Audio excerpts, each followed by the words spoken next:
Hello colourful butterflies, எல்லாரும் எப்படி இருக்கீங்க? I am fine and happy. Alright, இன்றைக்கி கொஞ்சம் எனர்ஜெட்டிக்கான ஒரு ஸ்டோரி ஒன்று பார்த்துடலாம். என்ன அப்படின்னா, ஒரு செல்வந்தர் ஒரு குட்டையில் நிறைய விஷப்பாம்புங்களை பிடிச்சி போட்டு வச்சிருக்கிறாரு. அந்த ஊர் இளைஞர்களுக்கு ஒரு அறிவிப்பு கொடுக்குறாரு. இந்த குட்டையை கடந்து யாருக்கு அடக்கி வரீங்க அவங்களுக்கு ஒரு 100 ஏக்கர் நிலத்தை நான் கிஃப்டாக கொடுப்பேன்.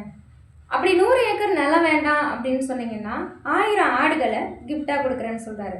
அதுவும் வேண்டாம் அப்படின்னு சொன்னீங்கன்னா என்னோட பொண்ணை உங்களுக்கு கல்யாணம் பண்ணி தரேன் அப்படின்னு சொல்கிறாரு. அந்த ஊரில் இருக்கிற அத்தனை இளைஞர்களுமே போட்டி போட்டுட்டு வர்றாங்க. பட் குட்டையை பார்த்துட்டு அதில் இருக்கிற விஷப்பாம்புகளை பார்த்துட்டு பின் வாங்கிடுறாங்க. ஆனால் அதில் ஒருத்தன் மட்டும் சடனாக திடீர்னு தொப்புன்னு குதிச்சிட்றான். குதிச்சதும் படபடன்னு நீந்திக்கிட்டு போய் கரைக்கிட்ட வந்து தலைமுடியெல்லாம் நெட்டுக்கிட்டு நிற்குது. ஒரு அதிர்ச்சியில் நிற்கிறான். அந்த செல்வந்தர் அவரை பாராட்டிக்கிட்டு இருக்கிறாரு. அந்த பாராட்டு அவனுக்கு கொஞ்சம் கூட அவன் காதில் வாங்கவே இல்லை. அந்த பையன் அவனை விட்டு கொஞ்சம் கூட போகவே இல்லை. அவன் பட்டுக்கு நின்றுட்டு இருக்கிறான். ஷபாஷ், நீதான் போட்டியில் ஜெயிச்சா, உனக்கு அவ்வளோ தைரியம் இருக்கா? சரி, உனக்கு 100 ஏக்கர் நிலம் கிஃப்டாக தரேன்ப்பா அப்படின்றாரு. அவன் அதுக்கெல்லாம் அசரவே இல்லை. என்னடா இவன் இப்படி இருக்கான்? ஓ, உனக்கு 1000 ஆடு கிஃப்டாக வேணுமா அப்படின்னு கேட்குறான். இப்பயும் அவன் வேணாம் அப்படின்றான். வேற? ஓ, என்னோட பொண்ணு கல்யாணம் பண்ணி தரணும்னு எதிர்பார்க்குறியோ? சரி, இப்போ என் பொண்ணு வேணுமா அப்படின்னு கேட்குறாங்க. எனக்கு வேண்டவே வேண்டாம் அப்படின்றான். சரி, உனக்கு அப்போ என்னதான் வேணும் கேளு அப்படின்றாங்க. என்னை பின்னாடி நின்று தள்ளி விட்டான்ல, அப்பனை மட்டும் தயவு செஞ்சு யாருன்னு காட்டிடுங்க, அவன் தான் எனக்கு வேணும் அப்படின்னு சொல்லிடுவாங்க. பட் அவனால் அதை இந்த ஸ்டோரியை கேட்கும்போது என்னால் சிரிப்பை கண்ட்ரோல் பண்ணவே முடியலைங்க. குலுக்கி கொஞ்சம் நேரம் சிரிச்சுக்கிட்டு இருந்தேன். பட் இந்த ஸ்டோரி டைமிங்கில் ஒரு ரியாக்ஷனோட கேட்கும் பொழுது அதோட ஒரு காமெடிங்கிறது ரொம்பவே அதிகமாக இருந்துச்சு. அதே மாதிரி தான் இன்னும் ஒரு ஸ்டோரியும். ஒரு 2 பேர் ஒரு சாலை ஓரத்தில் என்ன பண்ணுறாங்கன்னா, ஒருத்தர் குழி பறிச்சுட்டே வந்துட்டுருக்கிறாரு, இன்னொருத்தர் அதை மூடிக்கிட்டே வந்துட்டுருக்கிறாரு. அதுக்கு அவர் சாலை ஓரமாக போன ஒருத்தர் கேட்குறாரு, என்ன வேலை பார்க்குறீங்க நீங்கள்? நீ பாட்டுக்கு குழி பறிச்சுட்டு போகிற, அதை பின்னாடி நீ மூடிட்டு வந்துட்டுருக்க அப்படின்னு சொல்லிட்டு. அதுக்கு அவன் சொல்கிறான், பார்த்தா தெரியல, அரசாங்க வேலை சார் அப்படின்றாங்க. அரசாங்க வேலையா? என்னையா இது அரசாங்க வேலை அப்படின்னு? ஆமாம் சார், இந்த வேலைக்கு 3 நாள் அப்பாயின்மெண்ட் பண்ணியிருந்தாங்க. ஒருத்தரோட வேலை குழி பறிக்கிறது, இன்னும் ஒருத்தர் அந்த செடி வச்சுட்டு வர்றது, 3ஆவதாக ஒருத்தர் மண் மூடுறது. அந்த 3ஆவது வேலை தான் நான் செஞ்சுட்டு வந்துட்டுருக்கேன். 2ஆவதாக இருக்கார்ல, அவர் லீவ் போட்டார். நாங்களும் அதிகாரிக்கிட்ட போய் சொன்னோம், இப்படி ஒருத்தர் வரல சார் அப்படின்ட்டு. அவர் என்ன டென்ஷனில் இருந்தாருன்னு தெரியல. யோ, உனக்கு கொடுத்த வேலையை நீ போய் செய்யா அப்படின்னு சொல்லிட்டாங்க. அதான் சார், என் வேலை மண் மூடுறதுனால நான் மண் மூடிட்டு வந்துட்டுருக்கேன் அப்படின்ட்டு. என்னையா இவன் சரியான முட்டாளாக இருப்பான் போல இருக்கு அப்படின்னு சொல்லிட்டு அந்த வழிபோக்கன்னு போகாரு. சரி, இந்த மாதிரியான ஸ்டோரிஸ்லாம் கேட்கும் பொழுது நம்ம எப்படி ஃபீல் பண்ணுவோம்? ஒரு கொஞ்சம் குதூகலமாக, கொஞ்சம் எனர்ஜெட்டிக்காக ஃபீல் பண்ணுவோம்.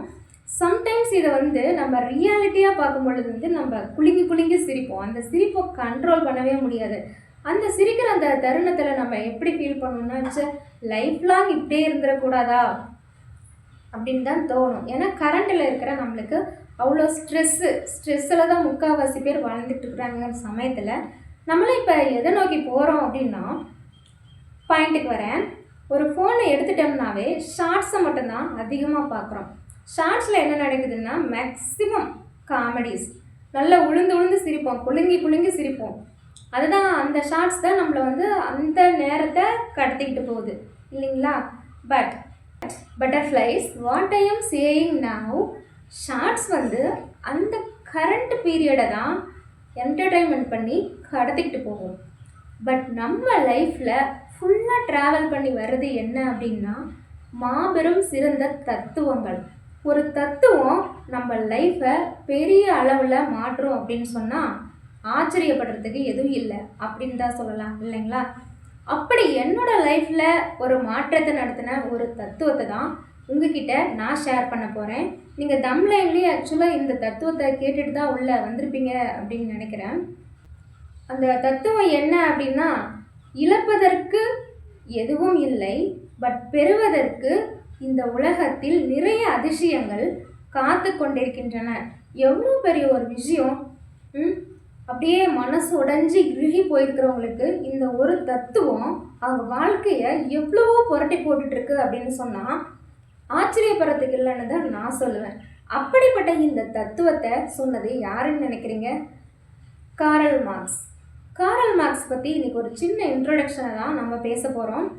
ஸோ அவரோட ஒரு இன்ட்ரடக்ஷனை ஷேர் பண்ணுறதுக்கு தான் நான் இவ்வளோ தூரம் 2 ஸ்டோரியை கடத்திட்டு வந்துட்டுருக்கேன். நீங்கள் தமிழில் காரல் மார்க்ஸ் அப்படின்னு சொல்லி போட்டோம் அப்படின்னா மேக்ஸிமம் யாரும் கிளிக் பண்ணி உள்ளே வரதே இல்லை. நம்ம லைஃபுக்கு எது காமெடியோ அதை நோக்கி தானே போயிட்டுருக்கோம். But otherwise nothing.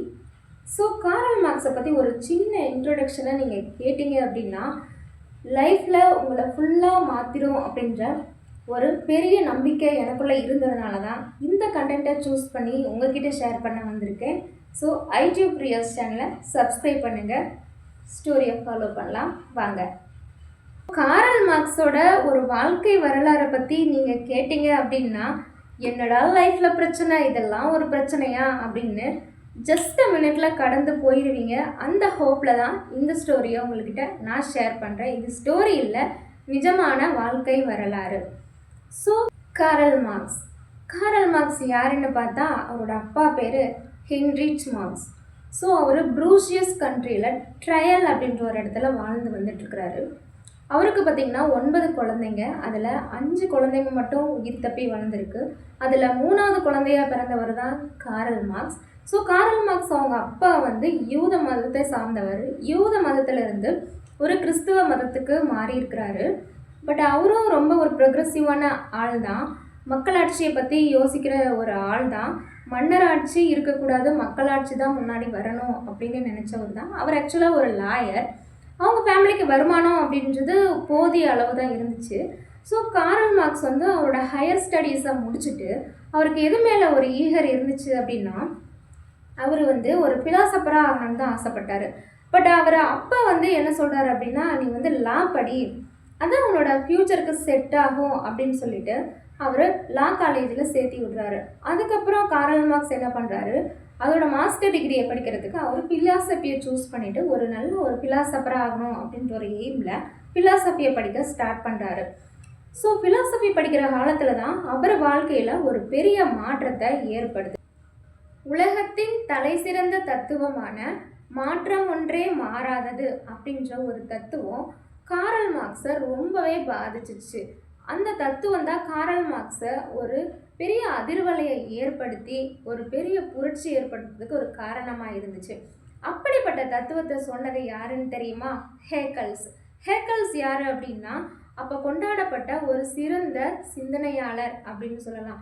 ஸோ அவரோட வாழ்க்கையை இவர் படிக்க ஆரம்பிச்சிடாரு. அதுக்கப்புறமா இவர் ஒரு பத்திரிகையில் ஸ்டார்ட் பண்ணுறாரு. நிறைய கட்டுரைகள் எழுத ஆரம்பிக்கிறாரு. அவரோட கட்டுரைகள் எதை பற்றி இருந்துச்சு அப்படின்னா தொழிலாளர்கள் பற்றி தான் அதிகமாக எழுதியிருப்பார். உழைக்கும் வர்க்கத்தினரை பற்றியும் அதிகமாக எழுத ஆரம்பித்தார். அரசாங்கத்துக்கு எதிரான ஒரு கட்டுரை அப்படின்றதுனால அரசாங்கம் வந்து அவருக்கு அதிகமான நெருக்கடியை கொடுக்க ஆரம்பிச்சிச்சு. அந்த நெருக்கடி தாங்க முடியாமல் கடைசியாக காரல் மார்க்ஸ் எங்கே வராரு அப்படின்னா பாரிஸ்க்கு வராரு.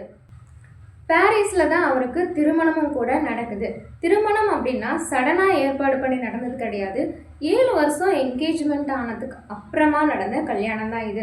ஸோ அந்த பொண்ணு யாருன்னு பார்த்தா அவங்க தான் ஜென்னி வந்து அரசகுல வம்சத்தை சார்ந்த ஒரு பெண். அவங்க வந்து ரொம்ப ஒரு ரிச்சான கேர்ள். அந்த பொண்ணு யார் அப்படின்னு பார்த்தா காரல் மார்க்ஸ் அவங்களோட அப்பாவும் ஜென்னி அவங்க அப்பாவும் ரொம்ப க்ளோஸ் ஃப்ரெண்ட்ஸாக இருந்திருக்காங்க. ஸோ அந்த பழக்கத்தில் தான் இவங்களுக்கு காதல் ஏற்பட்டிருக்கு.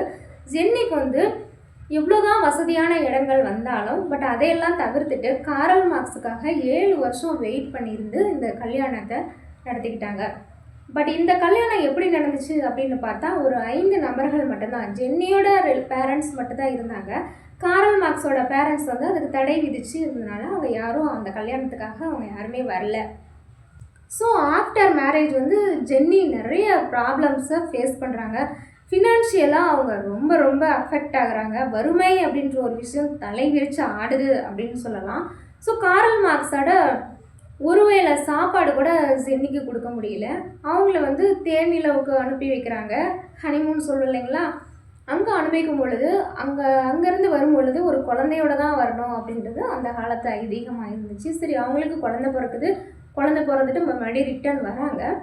அந்த சமயத்தில் வந்து குழந்தைங்கள வளர்க்குறதுக்கு காரல் மார்க்ஸால் எதுவுமே முடியல. ஃபினான்ஷியல் சப்போர்ட்டுங்கிறது ரொம்ப ரொம்ப வீக் ஆகிடுச்சு. பட் இருந்தாலும் அவர் வந்து உழைக்கும் வர்க்கத்தினரை பற்றியோ கம்யூனிஸ்ட்டை பற்றியோ நிறைய எழுதிக்கிட்டே இருக்கிறாரு. ஒரு காலகட்டத்தில் ஜென்னி வந்து தன்னோட குழந்தைக்கு ஃபீடு கொடுக்கும் பொழுது அதுலேருந்து பாலுக்கு பதிலாக ரத்தம் வருதுங்க. அந்தளவுக்கு ஜென்னி ரொம்ப வீக்காக இருந்திருக்காங்க. பட் காரல் மார்க்ஸ் வந்து அப்பயும் எழுதுறதுக்கு ஸ்டாப் பண்ணுறதை நிறுத்தலை. ஸோ ஜென்னி என்ன பண்ணுறாங்கன்னா தன்னோட குழந்தையோட ஸ்கூல் ஷூவை விற்றுட்டு பேப்பரும் பேனாவும் வாங்கி காரல் மார்க்ஸுக்கு கொடுக்குறாங்க. ஸோ ஒரு பேப்பரும் ஒரு பேனா வாங்கி எழுத முடியாத அளவு கூட வறுமை. அந்த வறுமையிலையும் காரல் மார்க்ஸ் என்ன பண்ணுறாரு அப்படின்னா உழைக்கும் வர்க்கத்தினரை பற்றியும் முதலாளித்துவத்தை எதிர்த்தும் பெரிய ஒரு புரட்சியை ஏற்படுத்திக்கிட்டே இருக்கிறாங்க. ஸோ இப்படியெல்லாம் கடந்து வந்த இந்த பாதையில் தான் காரல் மார்க்ஸோட தத்துவங்கள் ஒரு காலத்தில் அதிகம் முழக்கப்பட்டது. என்ன அப்படின்னா, இனி இழப்பதற்கு எதுவும் இல்லை, பெறுவதற்கு இந்த உலகில் நிறைய அதிசயங்கள் காத்து கொண்டிருக்கின்றன அப்படின்ற ஒரு விஷயந்தான். ஸோ இதை பேஸ் பண்ணி தான் நான் என்னோடய லைஃப் ஸ்டைலை மாற்றிக்கிட்டேன். கண்டிப்பாக இது உங்களுக்கும் பிடிச்சிருக்குன்னு நினைக்கிறேன். மறுபடியும் இன்னொரு வீடியோவில் மீட் பண்ணலாம். நன்றி.